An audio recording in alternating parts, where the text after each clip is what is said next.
Let us start cash flow statement today. बच्चों, cash flow statement में आपको सबसे पहले ध्यान रखना है, इसको बनाया जाता है as per accounting standard 3 revised. पहली बात, अब बेटे कैश फ्लो स्टेटमेंट हमको बताता क्या है? It talks about inflow and out of flow of cash and because of either operating activities. तो बेटे जो पहला इनफ्लो आउटफ्लो हम जो डिस्कस करते हैं that is from operating activities. उसके बाद बेटा डिस्कस किया जाता है इन्वेस्टिंग एक्टिविटीज, और उसके बाद बच्चों आपका क्या आता है? Financing activities. तो बेटा कैश फ्लो को ना आप 3 पार्ट्स में देखते हैं, ऑपरेशनल यानी कि ऑपरेटिंग एक्टिविटीज, इन्वेस्टिंग और फाइनेंसिंग। अब बेटे when it comes to operating, this is all connected to the business operations. ये किससे कनेक्टेड है बेटा? आपके बिजनेस ऑपरेशन से। इन्वेस्टिंग में बेटे क्या आता है? इन्वेस्टिंग को मैं समझाता हूँ with the help of an example. जब बिजनेस इन्वेस्टमेंट्स करता है, इन्वेस्टिंग को अगर आप सिंपल शब्दों में समझें तो इन्वेस्टिंग क्या है? It is somewhere connected to investment. Example देता हूँ, जैसे माना आपने लैंड खरीदी, बिल्डिंग खरीदी, आपने मशीन खरीदी, तो ये क्या रिप्रेजेंट कर रहे हैं? ये सब बिजनेस के लिए इन्वेस्टमेंट्स हैं, बिजनेस की प्रोडक्टिव कैपेसिटी को बढ़ाती हैं। आप समझ रहे हैं? अगर मैं एक लैंड लेता हूँ, बिल्डिंग लेता हूँ, मैं एक मशीन खरीदता हूँ, तो ये सब क्या है? हमारी इन्वेस्टमेंट्स है ना बच्चों। तो बेटा अगर हम इस प्रकार की इन्वेस्टमेंट्स करते हैं, जैसे हमने लैंड लिया, तो अब लैंड खरीदेंगे तो पैसा जाएगा, तो लैंड खरीदने के कारण जो हमारे पैसे जा रहे हैं वो बेटा इन्वेस्टिंग में दिखेगा आपको माइनस के रूप में। माइनस क्यों? क्योंकि बेटे पैसे जा रहे हैं। उसी प्रकार से अगर आप लैंड को सेल कर दोगे तो पैसे आएंगे, तो बेटा वो आपको इन्वेस्टिंग में ही दिखेगा प्लस के रूप में। यानी अगर आपने लैंड को खरीद रहे हो, इन्वेस्टमेंट कर रहे हो, पैसा जा रहा है तो माइनस, और पैसा आ रहा है तो बेचने के कारण प्लस। बेटा उसके बाद आपका आता है फाइनेंसिंग एक्टिविटी। फाइनेंसिंग को भी बेटे मैं एग्जांपल से समझाऊंगा, बहुत अच्छे से क्लियर होगा। It is connected to financing of the business. जैसे कि माना डिबेंचर इशू करे, शेयर्स इशू करे, भाई आप बिजनेस के लिए पैसे इकट्ठा कर रहे हो ना ताकि बिजनेस चले, कहीं ना कहीं it is getting you connected with the financing. इसीलिए फाइनेंसिंग में क्या आ गया? जैसे हमने शेयर इशू करे, डिबेंचर इशू करे, डिबेंचर रीपे कर दिए, तो बेटा अगेन अगर पैसा आएगा तो प्लस, पैसा जाएगा तो माइनस। उदाहरण के तौर पर अगर बेटा डिबेंचर इशू कर दिए तो पैसा आएगा तो प्लस होगा फाइनेंसिंग में, डिबेंचर रिडीम कर दिए तो पैसे चले जाएंगे, तो बेटा वो यहाँ पे क्या होगा? माइनस। ओके, सो ये हमारा बेसिक्स थे ऑपरेटिंग, इन्वेस्टिंग, फाइनेंसिंग के। बाकी बेटा इन तीनों एक्टिविटीज़ को जब हम इंडिपेंडेंटली टेकअप करेंगे ना तो इनको और भी डिटेल में डिस्कस करेंगे। अभी तो एक ब्रीफ ओवरव्यू था। अब बेटा जब आप एक क्वेश्चन करोगे ना तो आपको जनरली एक कॉमन सा ट्रेंड दिखेगा कि जो आपका पूरा पेज होता है ना उसमें ज़्यादातर हिस्सा कौन लेके जाता है? ऑपरेटिंग, फिर इन्वेस्टिंग और फाइनेंसिंग आते हैं। मैं एग्जांपल समझा देता हूँ, आपको थोड़ी सी क्लैरिटी आ जाएगी। जैसे मैंने बेटे ये हमारा पेज है, तो आप मान के चलिएगा इतना तो बेटे आपका इन्वेस्टिंग ही ऑपरेटिंग ही ले जाएगा। जो मेजर हिस्सा है वो ऑपरेटिंग लेके जाता है, और बाकी जो बचे हुए हिस्से बेटा उनमें आपका इन्वेस्टिंग आ जाता है और आपका फाइनेंसिंग आ जाता है। तो ये काइंड ऑफ एक ओवरव्यू मैंने आपको दिया है कि मेजर हिस्सा ऑपरेटिंग लेता है, फिर इन्वेस्टिंग और फाइनेंसिंग लेते हैं। ठीक है बेटे, तो now we will be starting the concept of operating activities. बेटे अब हम स्टार्ट करने जा रहे हैं इसके अंदर computation of net profit before tax and extra ordinary items. बेटे ये हमारा सबसे पहला इंपॉर्टेंट स्टेप होता है जब हम अपना कैश फ्लो स्टार्ट करते हैं, और कैश फ्लो में भी specifically cash flow from operating activities. यानी cash flow from operating activities जब शुरू करेंगे तो ये आपके लिए सबसे पहला और महत्वपूर्ण स्टेप हो जाता है, computation of net profit before tax and extra ordinary items. अब बेटे इसको समझते हैं कैसे होगा। सबसे पहले है सरप्लस। सरप्लस में क्या लिखा है मैंने? Surplus that is balance in statement of profit and loss, closing minus opening. बेटा इसका मतलब क्या होता है? ध्यान सुनना। जब आप क्लोजिंग माइनस ओपनिंग करते हो ना, जैसे माना हमें क्लोजिंग सरप्लस दिया हुआ है बैलेंस शीट में और ओपनिंग दिया हुआ है, जब मैं क्लोजिंग में से ओपनिंग माइनस करता हूं तो हमारा क्या निकल के आता है, वो प्रॉफिट्स जो हमने बैलेंस शीट में ट्रांसफर करे हैं। एग्जांपल समझो, माना आपको 10 के प्रॉफिट हुए और आपने ये 2 क्या है 1 बाय 1 डिस्कस करेंगे, इसका मैं कहीं और यूज करूंगा। जैसे माना 8 रुपये आपने ट्रांसफर कर दिए, जैसे माना 8 रुपये आपने कहाँ ट्रांसफर कर दिया, सरप्लस के अंदर। तो सरप्लस बेटे कितने से बड़ा होगा, 8 रुपये से। एग्जांपल लो, माना सरप्लस लास्ट ईयर में 3 रुपये था, लास्ट ईयर में सरप्लस कितना था 3 रुपये, अब कितना हो गया 11 रुपये। तो भाई ये 3 से 11 कैसे हो गया, आपने 8 रुपये के प्रॉफिट डाले तभी तो सरप्लस बढ़ा। तो 11 में से 3 गया 8, 8 क्या रिप्रेजेंट करेगा, वो हिस्सा जो मैंने इस बार अपने सरप्लस में ट्रांसफर किया था। समझे, 10 में से 2 गया 8, 8 माना मेरा वो प्रॉफिट है जो मैं सरप्लस में लेकर गया, मुझे यहां से शुरू करना है।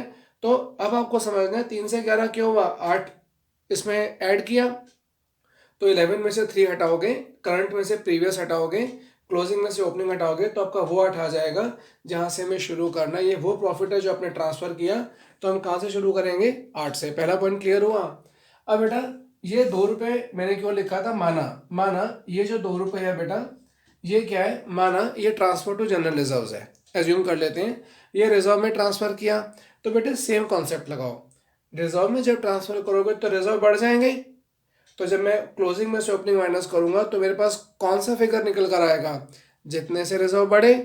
जैसे माना रिजर्व माना 1 रुपए का था, अब कितना हो गया 3 रुपए का। तो रिजर्व 2 रुपए क्यों बढ़ा, क्योंकि आपने ट्रांसफर किया तभी बढ़ा ना। तो जब मैं 3 में से 1 माइनस करूंगा, ट्रांसफर टू रिजर्व दिखाऊंगा, 3 में से 1 गया 2, ये 2 वो रिप्रेजेंट करेगा जो आपने रिजर्व में ट्रांसफर किया। फिर सुन लो पक्का हो जाएगा, 2 मैंने रिजर्व में ट्रांसफर करे, 1 से हो गया 3, तो 3 में से 1 गया 2, 2 क्या रिप्रेजेंट कर रहा है कि जो आपने रिजर्व में ट्रांसफर किया। अब इस 2 को मैं यहाँ लिखूंगा, ध्यान से सुनना, 8 यहाँ लिखा था जो तुमने प्रॉफिट में ट्रांसफर किया, 2 तुमने यहाँ लिखा जो तुमने रिजर्व में ट्रांसफर किया। क्यों किया समझा दिया। अब 8 में 2 जैसे ही ऐड होगा आप कहाँ पहुंच जाओगे, 10 पे। बेसिकली धीरे धीरे बेटे हम किस तरफ जा रहे हैं, net profit before tax and extra ordinary item. इसीलिए जो तुमने प्रॉफिट में ट्रांसफर किया मैंने वो फिगर ले ली कि इतना प्रॉफिट है जी, 2 रुपये रिजर्व में ट्रांसफर कर रहे हैं, इतने रिजर्व है जी, आप ऐड कर दो, मैं कहाँ पहुंच जाऊंगा 10 रुपये पे। हम बेसिकली बैक कैलकुलेशन कर रहे हैं, वापस जा रहे हैं, ऊपर की ओर जा रहे हैं। तो सरप्लस और ट्रांसफर टू रिजर्व क्लियर हुआ। अब बेटे जो जो हमारा रैपअप हो रहा है मैं टिक करता जा रहा हूँ। सरप्लस इज क्लियर कि तुम क्लोजिंग में से ओपनिंग लोगे तुम्हारा काम हो जाएगा। Transfer to reserve same, closing में से ओपनिंग लोगे तुम्हारा काम हो जाएगा।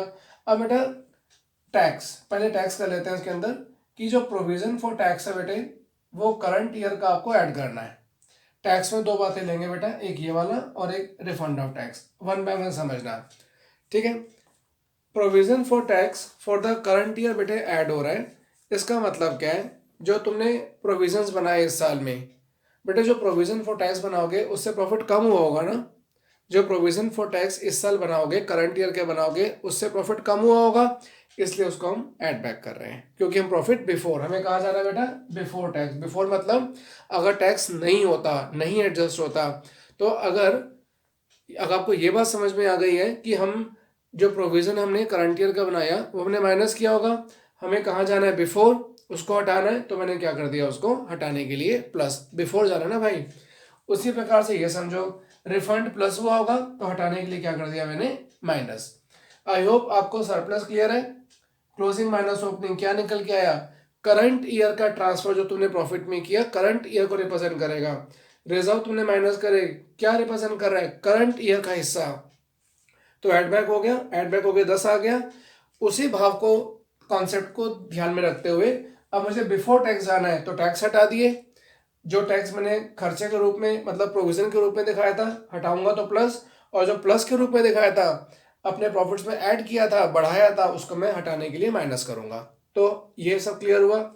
डिविडेंड बेटा ध्यान रखना, पहले डिविडेंड बताऊंगा ऐड क्यों होते हैं और इनका मतलब क्या है।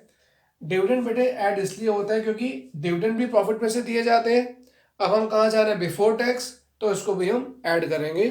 अब बेटे ध्यान रखना, प्रपोज डिविडेंड आप प्रीवियस ईयर का लेते हो, इस बात का ध्यान रखिएगा। प्रपोज डिविडेंड आप प्रीवियस ईयर का लेते हो और इंटीरिम डिविडेंड जो आपने ड्यूरिंग द ईयर पे किया है वो आता है। इन दोनों का ध्यान रखना, खासकर इसका कि प्रपोज डिविडेंड किसका होता है बेटे, प्रीवियस ईयर का। तो आपको एक क्विक रिकैप कर लेते हैं ताकि ये वाला वर्किंग नोट आपका पक्का हो जाए। सबसे पहले क्या करोगे, सरप्लस, कोई डाउट, एकदम क्लियर। सरप्लस में simple closing minus opening, done. हम जानते हैं रिजर्व भी कहां से बनाते हैं, प्रॉफिट में से, ऐड बैक कर दें। रिजर्व कैसे निकलेगा भाई, रिजर्व जब डाले जाते हैं बैलेंस शीट में तो बढ़ जाता है, रिजर्व भी कैसे आएगा, क्लोजिंग माइनस ओपनिंग, ट्रांसफर हो गया। ये दो पक्के हो गए। टैक्स सिंपल है, करंट ईयर का ऐड करना है और रिफंड हटा देना है, टैक्स भी पक्का हो गया। और बेटे क्या बचा, डिविडेंड। तो डिविडेंड मैंने कहा खासकर ध्यान रखना, प्रपोज डिविडेंड प्रीवियस ईयर का होता है, इंटीरियम आपको मिलेगा पेड ड्यूरिंग द ईयर। अब बेटे यहां पर ना आप तीन बातें पक्की पकड़ लो, एटलीस्ट एक चीज आपके कंट्रोल में आ जाएगी अच्छे से, कि आपको सरप्लस से शुरू करना है, आपको सरप्लस से शुरू करना है, राइट। हमने क्या क्या एडजस्ट किया, हमने एडजस्ट किया डिविडेंड्स, हमने क्या क्या एडजस्ट किया बेटा, डिविडेंड्स, टैक्सेस और रिजर्व्स। तीन बातें पकड़ लीजिए, काफी हद तक आपके कंट्रोल में फॉर्मेट आ जाएगा। शुरू करना है सरप्लस से। शुरू कहां से करना है, अपने मन में ना साथ साथ रिवाइज करो, चाहो तो लिख लो ताकि इसमें कंट्रोल आ जाए। सबसे पहला, शुरू कहां से करना है, सरप्लस से, क्लोजिंग माइनस ओपनिंग। तीन बातें कम से कम पकड़ के रखना भैया, तीन एस्पेक्ट पकड़ के रखना भाई। एक तो dividend, taxes, reserves, dividend, taxes, reserves, dividend, taxes, reserves, dividend, taxes, reserve. Dividend clear है, भूलोगे तो नहीं, ठीक है। टैक्स भी क्लियर है, करंट ईयर का एड बैक हो रहा है, कोई दिक्कत। और रिजर्व में बेटा जो ट्रांसफर होगा वो एड बैक करोगे। तो अब हम इसको क्लोज कर रहे हैं, इस परफॉर्मा को, इस डिसीजन के साथ कि मेरे बच्चों को सरप्लस क्लियर है, कि सर ने सरप्लस समझा दिया, सरप्लस में मैं क्लोजिंग माइनस ओपनिंग लूंगा। फिर सर ने कहा था कम से कम तीन एस्पेक्ट पे कंट्रोल रखना, फॉर्मेट समझ में आ जाएगा, dividend, taxes, reserves, dividend, taxes, reserve. Dividend में मैं याद रखूंगा कि प्रपोज डिविडेंड प्रीवियस ईयर का है, इंटीरियम dividend paid during the year. Reserves में मैं ध्यान रखूंगा ट्रांसफर लेना है, और टैक्सेस मुझे दिया होगा, करंट ईयर का मैं ऐड करूंगा, रिफंड माइनस करूंगा। एटलीस्ट एक मेजर पोर्शन आपका परफॉर्मा का बेटे आपके कंट्रोल में आ जाएगा, और बाकी भी डिस्कस करेंगे एज वी मूव अहेड। एक काम करते हैं, थोड़ा सा इसको प्रैक्टिस कर लेते हैं। ये तो हमारा हो गया। Now let us practice at least one question, ताकि ये परफॉर्मा और पक्का हो, फिर step by step cash flow को बिल्ड करेंगे बेटा। बेटे क्वेश्चन आपके सामने है, मैं एक बार क्वेश्चन आपके लिए पढ़ देता हूं बेटे। Surplus that is balance in statement of profit and loss 5 lakh. Surplus that is balance in statement of profit and loss, ये 31 मार्च 2020 का है, 2 lakh. Propose dividend for the year ended 31 मार्च 2021, 3,15,000।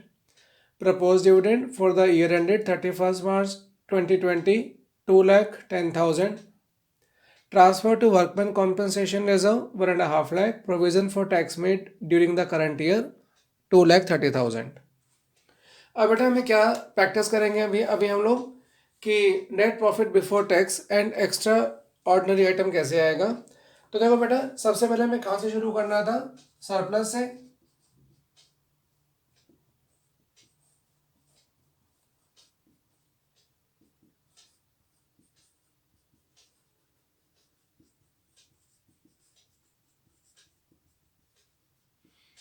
इसका बेटे क्या लेते हो आप, क्लोजिंग बैलेंस माइनस ओपनिंग। अब बेटे हमारा जो ईयर एंडिंग चल रहा है वो है 31 मार्च 2021, तो ये क्लोजिंग हो गया बेटे 21 वाला, और 20 वाला ओपनिंग हो गया। तो 5 लाख में से 2 लाख माइनस कर दीजिए, ये बेटे कितना आ जाएगा आपका, 3 लाख। ये बच्चों कैसे आया, 5 लाख माइनस 2 लाख बराबर 3 लाख। उसके बाद बेटे मैंने अभी समझाया था, तीन बातों पे कम से कम फोकस बनाओ, dividend, taxes and reserves.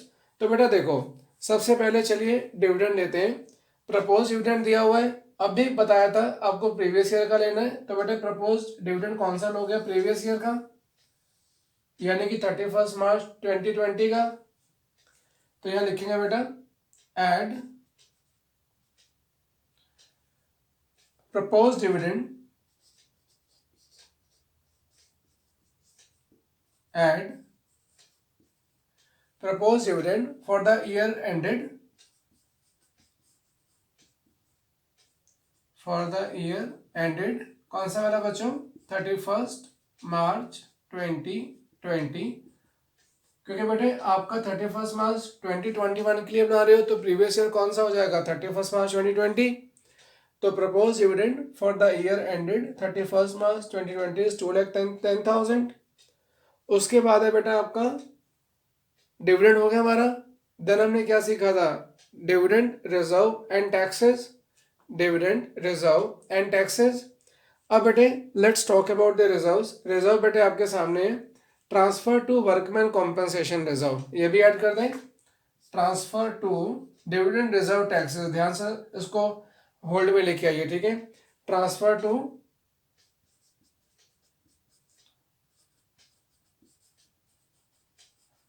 Workman compensation reserve, ये कितना है बेटे आपका 1.5 लाख। अब बेटे हमें क्या लेना है, टैक्सेस। तो हमें ये भी क्लियर है, प्रोविजन फॉर टैक्स मेड लेना है कि जो आपने इस साल में बनाया, तो ऐड कर दीजिएगा प्रोविजन फॉर टैक्स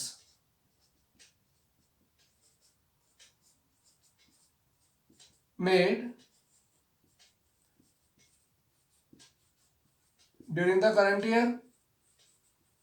बेटे यहाँ ध्यान रखना, जो आपने प्रोविजन बनाया ना इस साल में, आपको वो लेना है, इस बात का खास ध्यान रखिएगा। Provision for tax made during the current year, वो कितने बेटे आपका 2,30,000। अब आप इनको मेरे बच्चों ऐड कर दीजिएगा, ये कितना आएगा आपका 13, ये कितना आएगा बच्चों 3, ये आएगा बेटे हमारा 8,90,000। ये बच्चों क्या निकल के आ गया हमारा, नेट प्रॉफिट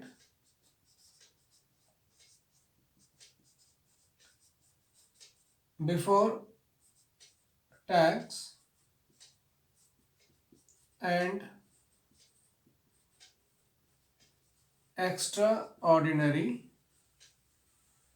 आइटम्स। तो बेटे हमारा पहला वर्किंग नोट आईओ सबको क्लियर हो गया। अब बेटे इसके बाद हम अपने अगले लेक्चर्स के अंदर ना, आने वाले लेक्चर्स के अंदर इसी तरह से कैश फ्लो को स्टेप बाय स्टेप बिल्ड करते चलेंगे। आई रियली होप कि आपको इन लेक्चर से फ़ायदा हो। थैंक यू बच्चों।